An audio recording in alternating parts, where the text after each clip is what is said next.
So let's start by clicking on or touching this button here at the bottom in the middle. Now this gives you your different settings which you can customize, and this is where we're going to change them so we can get the best cinematic settings for your video. Just click on any of these and then it's going to open up some settings that we can change. So first up, we're going to take a look at frames per second and resolution. This is really important, and the great thing about the GoPro 9 is they have introduced 5K, so you've got that extra resolution. You've also got 4K, you've got 2.7K, and you've got 1080p as well. Now in 5K mode, you've got 24 and 30 frames per second. You don't have any other options than this. With 4K, this jumps up. You've got 30 and you've got 60 frames per second if you do want to slow your footage down in post. When you get into the lower resolutions like 2.7, you can jump this up to 120 frames per second to get that buttery slow motion footage, and it can look really nice when you use this. Also with 1080p, you can then bump this up to 240 and get ultra slow-mo if you're looking for that mode. In this setting though, we're looking to get the highest quality resolution, and we're going to change this to 5K and put it to 24, which is the best frames per second for cinematic footage. Now let's jump back into the settings area, and the next setting is lens. You've got three options in lens. You've got the wide 16-34, you've got the middle here, which is the linear, and you've also got the narrow setting, which is the last one on the list. Now what I will say is I don't usually shoot everything in wide unless I'm doing vlogs. I find that the middle setting, linear, is a great place to go. You've got enough in your scene, and it's just one of them really nice ones that doesn't give you that warped edge like you get with the fisheye effect. Hyper smooth is super important. If you want to get smooth footage, then you've got to make sure this setting is on. Now it does give you a little bit of a crop of 10%, but it stabilizes your video, which makes all of the difference. Now if you want to take it to the next level, you can put boost mode on, and usually I do. This keeps it really smooth. I've actually made a video on this, which I'm going to be releasing on the channel soon.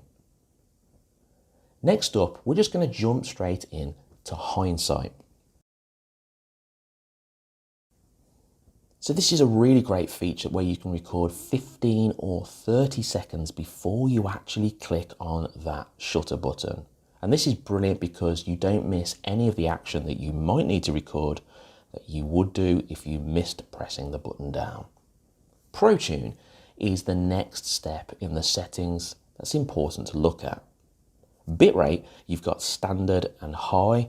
And if you're shooting anything above 2.7, you've got to make sure this is turned up to high. You need that extra bitrate to deal with the extra resolution. Shutter speed is something which you can change. Now, if you don't already know this, whatever your frames per second is, let's say it's 24 frames per second, you want to double this with your shutter speed. So you can do that manually in the shutter speed setting here, or you can just put it to auto, and then what will happen is the GoPro will take care of this for you. The next setting is really important. This is exposure compensation. It's worth hearing this now, because if you're shooting outdoors and you're shooting in sunny conditions, you've got to put this down by at least one stop. Why? Well, it's because the GoPro 9 doesn't deal with harsh highlights very well, and they can end up being really blown out.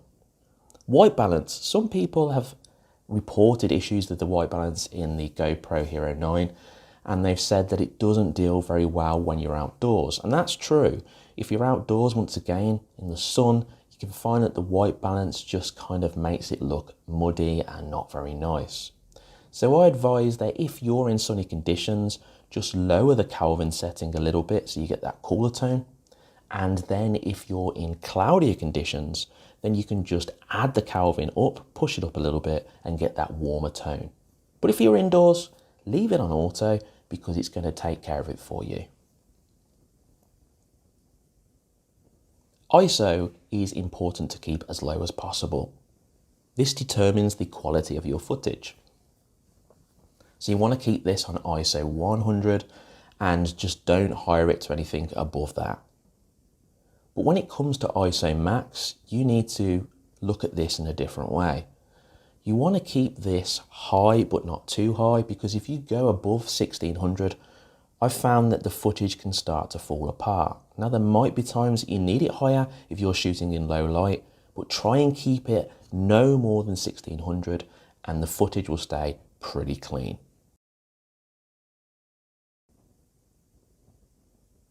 Next up, with sharpness, I find that medium is a great setting to put it on. You've got enough sharpness going on, but you haven't got too much. Whereas if you actually put this in high mode, it can look just too over the top. Colour, you've got GoPro's own colour setting here, which I find is a little bit over the top. And if you want to have as much control over your video as possible, put this down to a flat profile.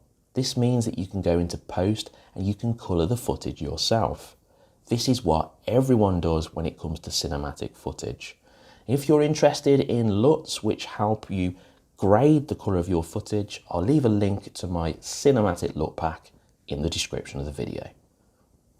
The wind setting you can have on, you can have it on auto, or you can have it off. Now if you've got a day which is windy and it's also kind of quiet as well and there's not much wind, leave it on auto. If you've got a windy day, leave it on. But if there's no wind at all, switch it off. And that's because the quality of the audio when this wind reduction is off is the best. So what we've done here is we've got the best quality video setting in 5K. Now we're going to create our own profile for slow motion. And this is brilliant because when you're shooting video, creating slow motion footage really adds extra something to your video footage.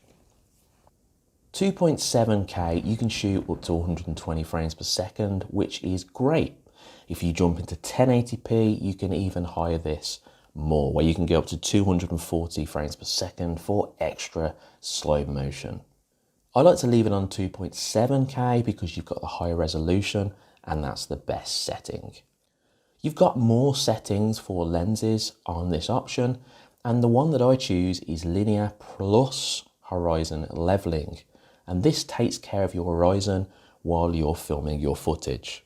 Now this is brilliant because you don't have to worry about always thinking that everything is straight and you've got your horizon level. Next up, we've discussed this before, but just put your hyper smooth on or in boost mode if you want that extra stabilization. Next up, let's just jump straight into the Pro Tune settings. We've got everything else the way we need it here. Now bitrate's high and the shutter speed is 240, which is double 120 frames per second. The downside of this is you can't change your exposure compensation, which means that if you're outside, you could run into some problems with harsh highlights. How do you take care of that? Well, you get some ND filters. There'll be a link in the description of the video for some well-priced ND filters, which can take care of that problem for you. Next up, let's take a look at white balance. All I do with this setting, once again, is I leave it the same. I leave it on auto if I'm shooting indoors, or I will change it if I'm not. Now with ISO max, I don't put it up to 1600 on slow motion at 2.7K, and that's because the quality is not as good, which you'll probably notice when you're shooting video. I leave it on 800 and I don't go above that setting. Sharpness is on medium, I've got my colour on flat and my wind on auto. Now these shortcut settings are really cool. You can add these into your main home screen. So when you actually come on to record your footage, you can change things like the ISO, which I can do here, or you can change other settings like your white balance or your lens or something else. And you've got 4 of these options that you can add. So it's worth adding these to just kind of customize your home screen as well.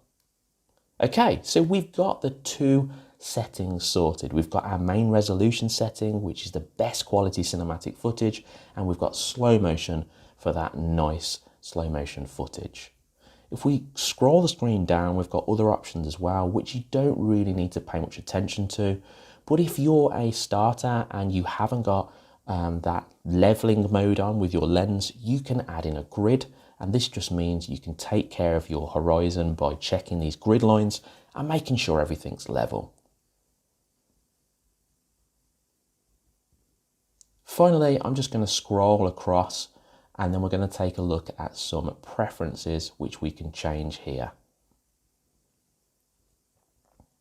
Go into general, and one thing that I think is important to make sure that you've got selected is your anti-flicker. You see, if you're from America or from Canada, you will be shooting in PAL mode, which means you want to change this to 50 Hertz. But if you're in the UK, then keep this on 60 because you'll be shooting with NTSC. And this just ensures that your frame rates are correct with the Hertz here. I hope you've enjoyed the video today, guys, on the settings and setup for the GoPro Hero 9. If you have enjoyed it, make sure you hit subscribe and join our thriving community here at Ben's Guide. Also, please leave me a comment and let me know if there's anything that I haven't added in the video today, and I can get back to you after the video is finished. Whatever you do for the rest of the day, guys, make sure it's a good one, and I'll see you in the next video.